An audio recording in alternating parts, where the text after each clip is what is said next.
Good morning to every one. இன்றைக்கி மற்றும் ஒரு ஸ்போக்கன் இங்கிலீஷ் வீடியோவோடு உங்களை சந்திக்கிறதுல சந்தோஷம். இதில் இந்த கண்டென்ட்டில் ஒரே ஒரு கொஸ்டின் மட்டும் தப்பாக இருக்குது. அது எந்த கொஸ்டின், அது என்ன மிஸ்டேக் அப்படிங்கிறத யார் கண்டுபிடிக்கிறீங்கன்னு பார்ப்போம்.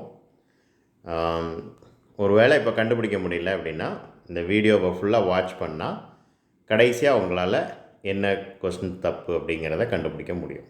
ஓகே, வாங்க வீடியோக்குள்ளே போகலாம். ஸோ ஸ்போக்கன் இங்கிலீஷில் லாஸ்ட்டு 2 வீடியோஸில் WH question, yes or no type question பார்த்தோம். ஸோ இது 3வது டைப் அப்படின்னு நான் சொல்லுவேன். அங்கே உள்ளதுக்கும் இங்கே உள்ளதுக்கும் என்ன வித்தியாசம் அப்படின்னா, இது வந்து மெயின் வெர்பே வராது. ஸோ மெயின் வெர்ப்னால் என்ன நமக்கு தெரியும், ஈட், ட்ரிங்க், ரைட், ஸ்லீப், இந்த மாதிரி வேர்ப்ஸ் வராமல் கொஸ்டின்ஸ் மேக் பண்ண வேண்டிய சிச்சுவேஷன் வரும். ஸோ அது 3வது கேட்டகரி, அது 3rd டைப் அப்படின்னு நான் வச்சுருக்கிறேன். ஸோ அதுக்கு எக்ஸாம்பிள்ஸ் தான் இங்கே இருக்குது, பார்த்துக்கோங்க. இது எல்லாத்தையும் ரீட் பண்ணி பார்த்துக்கோங்க. அதோட தமிழ் மீனிங் என்ன அப்படிங்கிறதையும் சொல்லி பாருங்கள். ஸோ ஹவ் ஆர் யூ, எப்படி இருக்க. ஹூ இஸ் ஹீ, அவன் யார். வேர் இஸ் ஷீ, அவள் எங்கே இருக்கிறாள். Who is your best friend, உன்னுடைய பெஸ்ட் ஃப்ரெண்ட் யார். What's your father. ஸோ இதெல்லாம் நல்லா ஃபெமிலியராக கேள்விப்பட்டிருப்பீங்க.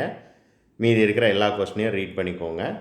அதோட தமிழ் மீனிங் என்னவா இருக்கும் அப்படிங்கிறத ட்ரை பண்ணுங்கள், அண்டர்ஸ்டாண்ட் பண்ண ட்ரை பண்ணுங்கள். டவுட் இருந்தால் கமெண்ட் பண்ணுங்கள், நான் தமிழ் மீனிங் என்னங்கிறத சொல்கிறேன். 2வது விஷயம், இங்கே நீங்கள் நல்லா நோட் பண்ணீங்க அப்படின்னா மெயின் வெர்பே வந்திருக்காது. Eat, drink, right, sleep, right. Okay, நான் சொன்ன மாதிரி அதையும் கேட்ச் பண்ணியிருப்பீங்க. அப்போ இதோட ஜென்ரல் ஃபார்மேட் என்ன? ஃபர்ஸ்ட் ஒரு கொஸ்டின் வேர்ட், நெக்ஸ்ட்டு வேர்ப், அதுக்கப்புறம் சப்ஜெக்ட். இதுதான் இதோட ஜென்ரல் ஃபார்மேட்.